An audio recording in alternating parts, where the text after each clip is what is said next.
Adik-adikku sekalian di rumah, ibu dan bapak, saudari-saudaraku, para suster, frater, bruder, rekan-rekan pastor sekalian yang dikasihi Tuhan.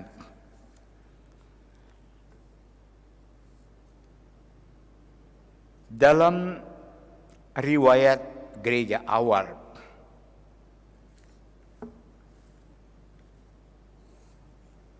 peranan Barnabas, khususnya di luar kota Yerusalem itu sesungguhnya luar biasa penting dan menentukan.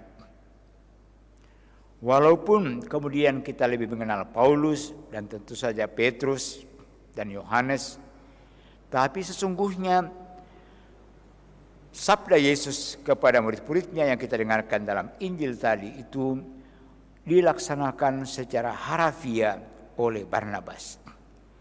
Kitab suci tegasnya Kisah Para Rasul memberitahukan kepada kita bahwa Barnabas itu sebetulnya adalah nama panggilan, gelar yang artinya anak penghiburan. Anak penghiburan. Nama aslinya adalah Yusuf, seorang Yahudi, keturunan Yahudi yang berasal dari Pulau Siprus, satu pulau kecil di Laut Tengah, dan ternyata menjadi penduduk Yerusalem dari suku Lewi. Jadi pasti orang yang sangat terhormat. Dan dalam Kisah Para Rasul juga dikatakan dalam bab 4, sesudah dia menjadi pengikut Yesus, dia menjual ladangnya dan hasil penjualan itu diberikannya kepada para rasul. Dan yang menarik ialah karena tindakan Yusuf alias Barnabas itu tidak ada umat yang merasa kekurangan. Selanjutnya, ketika Injil mulai diwartakan keluar kota Yerusalem ke bagian utara, ke Antioquia,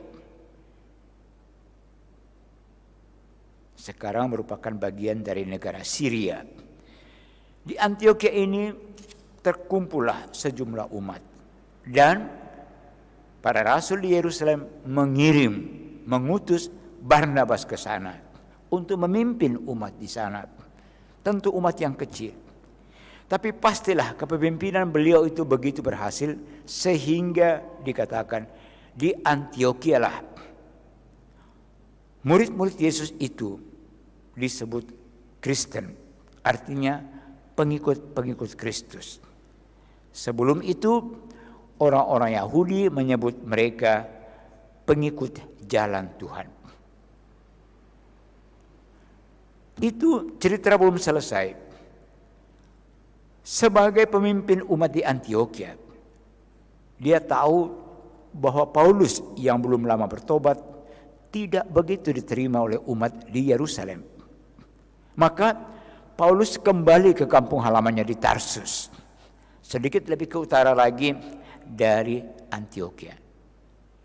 Dan Barnabas, orang yang sudah terkenal pada waktu itu, dikatakan dalam Kisah Para Rasul bab 11, pergi mencari Paulus. Itu kita dengar dalam Kisah Para Rasul bacaan pertama tadi. Mengajak dia ke Antioquia dan tinggal bersama dengan dia di Antioquia selama 1 tahun. Dan sesudah itu mereka diutus berdua, Paulus dan Barnabas, sebagai rasul untuk masuk lebih ke dalam lagi, ke pedalaman negara yang sekarang adalah Turki, di mana mereka membentuk sejumlah umat. Dan karena suatu hal, ternyata Barnabas dan Paulus harus berpisah. Maka dia kembali ke kampung halamannya, ke Siprus, dan kepemimpinan gereja diserahkan kepada Paulus. Dan demikianlah kita mendengar dari banyak surat Paulus dan dari Kisah Para Rasul sendiri bagaimana Paulus melanjutkan perjalanannya sampai di Roma. Saudari-saudaraku sekalian, seorang Barnabas sungguh orang yang dikatakan tadi penuh dengan iman, penuh dengan Roh Kudus, penuh dengan kebaikan. Untuk itulah kita semua, siapapun juga, dipanggil oleh Yesus dan diutus untuk mewartakan kerajaan Allah kepada orang-orang di sekitar kita. Dan semoga seperti Barnabas, hidup kita menjadi penanda, menjadi pemersatu orang-orang di sekitar kita, sehingga orang lain, siapapun juga mereka itu, mengenal kita sebagai murid-murid Yesus. Orang-orang yang penuh dengan kebaikan, orang-orang yang penuh dengan daya dan kuasa Roh Kudus, sehingga mampu mengadakan mujizat-mujizat seperti dikatakan dalam Injil tadi, dan penuh dengan roh kebijaksanaan. Dan khususnya selama masa pandemi COVID-19 ini, iman seperti itu, daya dan kuasa yang berasal dari Roh Kudus dan kebijaksanaan itu kita butuhkan.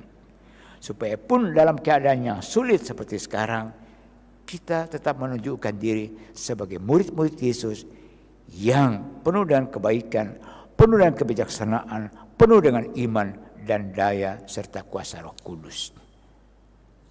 Kristus hadir dalam sakramen Ekaristi, dalam komuni kudus, untuk memberikan kekuatan kepada kita, supaya kita sanggup, mampu dan berani menjalankan tugas pertusan itu dengan sebaik-baiknya, sesuai dengan status, keadaan, dan panggilan kita masing-masing. Semoga demikian. Tuhan memberkati.